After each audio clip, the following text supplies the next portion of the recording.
Good morning प्यारे बच्चों, आप लोग कैसे हैं। मुझे आशा है कि आप सब अच्छे होंगे और यूपी बोर्ड की तैयारी ज़ोरों शोरों से कर रहे होंगे, क्योंकि आप लोगों की यूपी बोर्ड की परीक्षा नज़दीक आ रही है। तो मैं संस्कृत के सूक्ति सुधा पाठ को लेकर आज मैं उपस्थित हुआ हूँ, जिसमें प्रथम श्लोक है भाषासु मुख्या मधुरा दिव्या गिर्वाण भारती तस्मात् अपि काव्यम मधुरम तस्मात् अपि सुभाषितम। भाषासु भाषाओं में मुख्य मधुरा मधुर दिव्य अलौकिक गिर्वाण भारती देववाणी है। तस्मात् अपि उसमें भी काव्यम मधुरम उसका काव्य मधुर है। तस्मात् अपि सुभाषितम और उसमें भी सबसे मधुर उसका सुभाषित है। पूरा श्लोक इस प्रकार से देखते हैं। भाषाओं में मुख्य मधुर एवं अलौकिक भाषा संस्कृत है। संस्कृत में भी सबसे मधुर उसका काव्य और उसके काव्य में भी सबसे मधुर उसका सुभाषितानि है। इस प्रकार से इस श्लोक से प्रथम पंक्ति सूक्ति के रूप में पूछी जाती है, तो सूक्ति के रूप में भी तैयार रखें और संस्कृत के संदर्भ से व्याख्या को हिंदी में लिखने के लिए भी इस श्लोक को तैयार रखें। इसी प्रकार से दूसरा श्लोक है पृथिव्यां त्रिरत्नानि जलम अन्नम सुभाषितम मूढ़ पाषाणखंडेषु रत्न संज्ञा विधीयते। पृथिव्यां पृथ्वी पर तीन रत्नानि रत्न हैं, जलम जल, अन्नम अन्न, सुभाषितम और सुंदर वचन। मूढ़ मूर्खों द्वारा, पाषाणखंडेषु पत्थर के टुकड़ों में, रत्न संज्ञाम रत्नों का नाम, विधीयते दिया जाता है। इस प्रकार से संपूर्ण श्लोक देखते हैं।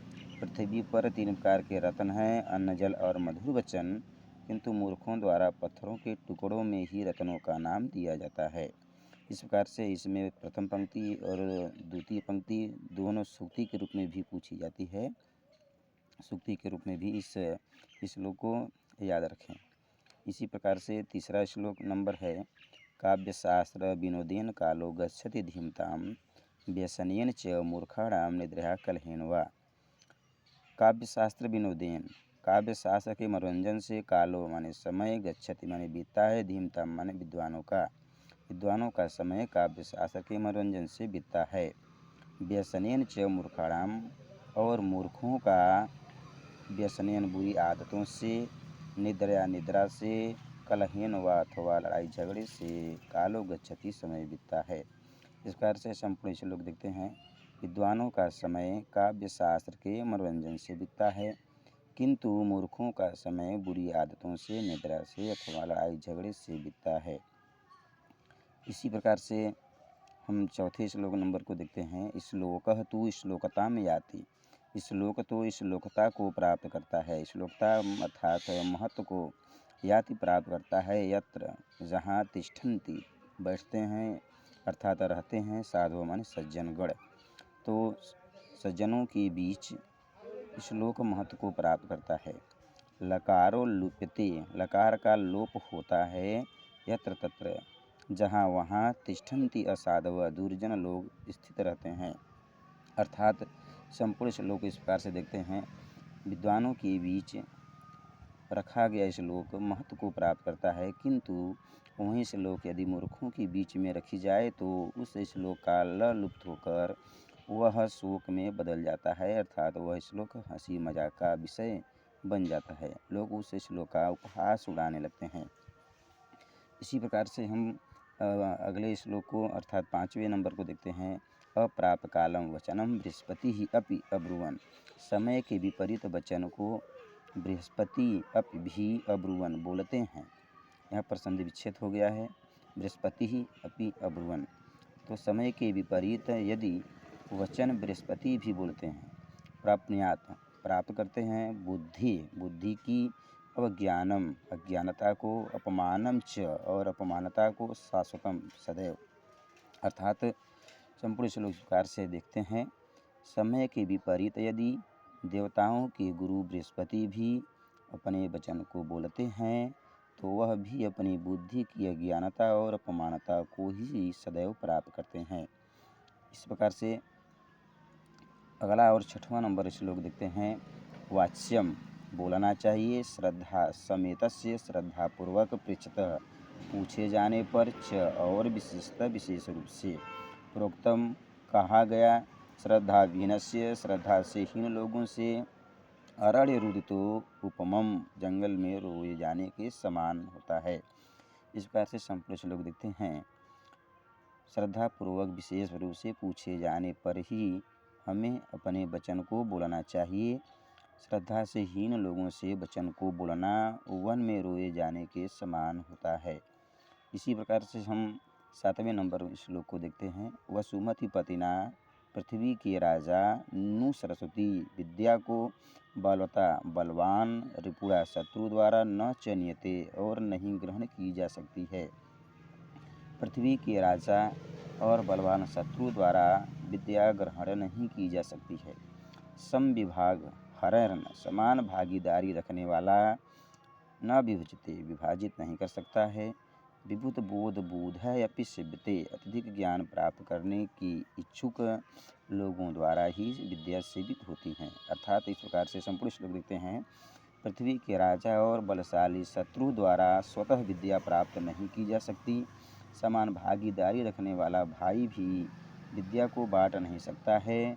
अत्यधिक ज्ञान प्राप्त करने के इच्छुक अर्थात जिज्ञासु लोगों द्वारा ही विद्या सेवित की जाती हैं अर्थात अर्जित की जाती हैं। इस प्रकार से हम अगले श्लोक और 8वें नंबर को देखते हैं। लक्ष्मी या जो लक्ष्मी न याचक दुखाड़ी याचक के दुख को दूर न करे। विद्या न या जो विद्या न अच्युत भक्तिकारी भगवान विष्णु की भक्ति न कराए। पुत्रो न य और जो पुत्र पंडित मंडलाग्रणी विद्वानों के बीच श्रेष्ठ न हो। सा नैव वह लक्ष्मी लक्ष्मी नहीं। सा नैव वह विद्या विद्या नहीं। स नैव वह पुत्र पुत्र नहीं। इस प्रकार से संपूर्ण श्लोक देखते हैं। जो लक्ष्मी मांगने वालों के दुख को दूर न करें वह लक्ष्मी लक्ष्मी नहीं। जो विद्या भगवान विष्णु की भक्ति न कराए वह विद्या विद्या नहीं। जो पुत्र विद्वानों की सभा में विद्वानों की पंक्ति में सर्वश्रेष्ठ न हो वह पुत्र पुत्र नहीं। इस प्रकार से अगले और अंतिम इस पाठ के श्लोक को देखते हैं, जो कि इस पाठ के बहुत महत्वपूर्ण श्लोक की सीढ़ी में रखा गया है। इस श्लोक से संस्कृत का संदर्भ सहित व्याख्या और सुक्ति दोनों प्रकार से प्रश्न पूछे जाते हैं। के उराहा बाजूबंद न विभूषयंती नहीं सुशोभित करते हैं। पुरुषम पुरुष को हारा हार न चंद्रोज्जला न ही चंद्रमा के समान सफ़ेद हार। न स्नानम न स्नान न विलेपनम न उपटन लगाना न कुसुमम न पुष्प अलंकृता मूर्धजा बालों में पुष्प सजाना। अर्थात पुरुष न बाजू बंद को बांधने से न चंद्रमा के समान सफ़ेद हार को धारण करने से न स्नान करने से न उपटन लगाने से और न ही बालों में पुष्प सजाने से सुशोभित होता है। वाणी एका जो एक वाणी समलंकरोति समान रूप से सुशोभित करती है। पुरुषम पुरुष को या जो संस्कृत आधारित संस्कृत को धारण करता है अर्थात समान रूप से उस पुरुष को वह अलंकृत करती है जो संस्कृत वाणी को धारण करता है। क्षीयन्ते खलु भूषणानि क्षीयन्ते अंत में नष्ट हो जाते हैं। खलु अवश्य ही भूषणानि आभूषण आभूषण अवश्य ही अंत में नष्ट हो जाते हैं। सततमम वाक भूषणम भूषणम सततमम निरंतर रहने वाली वाक भूषणम वाणी रूपी आभूषणम आभूषण भूषणम आभूषण है। अर्थात संपूर्ण आभूषण अवश्य ही अंत में नष्ट हो जाते हैं लेकिन वाणी रूपी आभूषण सदैव रहने वाला आभूषण है। इस प्रकार से मनुष्य को वाणी रूपी आभूषण से अपने आप को शोभायमान करने का प्रयत्न करना चाहिए। बाहरी आभूषणों से अपनी सौंदर्यता को बढ़ाने का प्रयत्न नहीं करना चाहिए।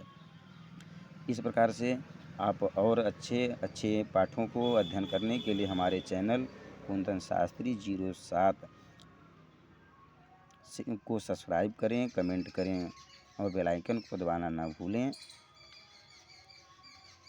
और अपने सभी मित्रों और साथियों के पास यह हमारा वीडियो शेयर करें, सभी को इससे लाभ हो सके। धन्यवाद। आप सभी को